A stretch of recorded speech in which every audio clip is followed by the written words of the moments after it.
നമസ്കാരം. ഇനിയൊരു പുതിയ ഇടതുപക്ഷത്തിൻ്റെ നേതാവ് ഉണ്ടാകേണ്ടിയിരിക്കുന്നു, അല്ലെങ്കിൽ CPM-നെ നയിക്കാൻ ഒരു പുതിയ സംവിധാനം ഒരുക്കേണ്ടിയിരിക്കുന്നു. പിണറായിക്ക് ശേഷം ആര് എന്നുള്ള ചോദ്യം പ്രസക്തമാകുമ്പോൾ കൈപ്പിടിയിൽ ഒതുക്കിക്കൊണ്ട് തൻ്റെ വലം കൈകളിൽ മരുമകൻ്റെ ഇടം കൈ ചേർത്ത് പിടിച്ചുകൊണ്ട് പുതിയ പദവിയിലേക്ക് എത്തിക്കുവാനുള്ള തത്രപ്പാടിലാണ് പിണറായി വിജയൻ എന്ന് പറയാതിരിക്കാൻ കഴിയില്ല കേട്ടോ. കാരണം അത്തരത്തിലുണ്ട് CPM-ൻ്റെ സമ്മേളന വേദിയിൽ റിയാസും പിണറായിയും തമ്മിലുള്ള ബന്ധം. നമുക്ക് നോക്കാം. കാരണം മന്ത്രി റിയാസിനെ CPM-ലെ ശക്തി കേന്ദ്രമാക്കുക, അതിനുവേണ്ടി ഇറങ്ങിത്തിരിക്കുന്നത് മറ്റാരുമല്ല, സാക്ഷാൽ പിണറായി വിജയൻ.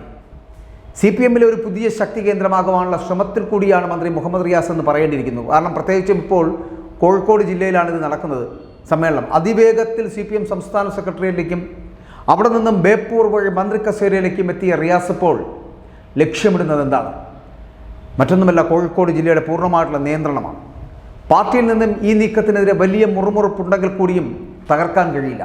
ഇതിനെ ഒതുക്കാനും വിമർശനങ്ങളെ നിയന്ത്രിക്കാനുമായിട്ട് വേണ്ടി തന്നെയാണ് മുഖ്യമന്ത്രി മുഴുവൻ സമയവും കോഴിക്കോട് ജില്ലാ സമ്മേളനത്തിൽ പങ്കെടുക്കുന്നത് എന്നാണ് വിലയിരുത്തൽ.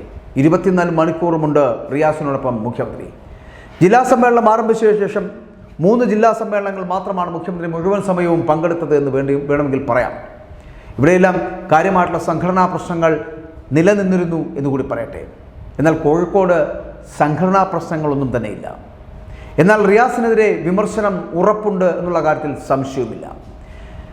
അവിടെ ജില്ലാ സെക്രട്ടറിയായിട്ടുള്ള P. മോഹനൻ 3 ടേം പൂർത്തിയാക്കുന്നതിനാൽ അദ്ദേഹത്തെ സ്ഥാനത്ത് നിന്ന് മാറ്റും എന്നുള്ള കാര്യം സംശയമില്ല.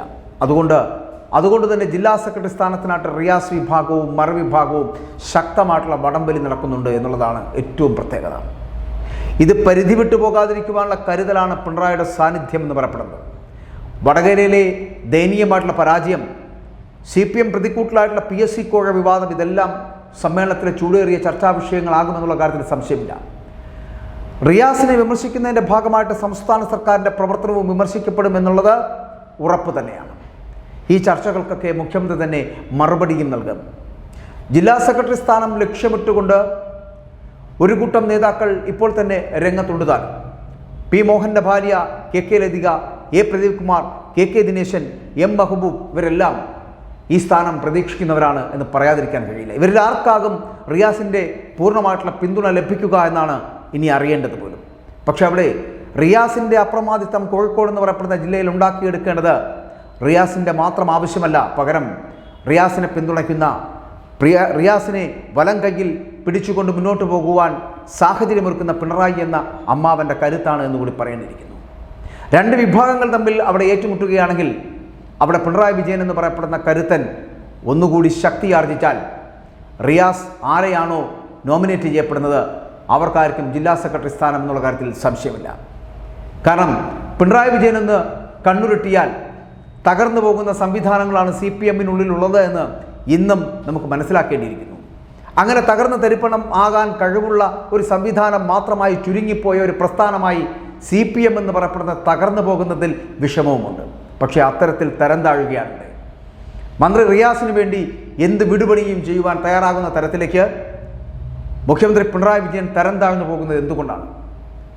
കമ്മ്യൂണിസം ഇങ്ങനെ മന്ത്രിപുത്രന്മാർക്കോ അല്ലെങ്കിൽ മരുമകന്മാർക്കോ തീരെഴുതി കൊടുക്കുവാനോ അല്ലെങ്കിൽ അവർക്ക് വച്ചു നീട്ടിക്കൊടുക്കുവാനോ ഉള്ളതല്ല എന്നുള്ള ഒരു സത്യം മനസ്സിലാക്കുവാനെങ്കിലും പിണറായി വിജയനെ പോലുള്ളവർ, കമ്മ്യൂണിസ്റ്റുകാരെന്ന് സ്വയം വിശ്വസിക്കുന്നവർ മനസ്സിലാക്കേണ്ടതല്ലേ?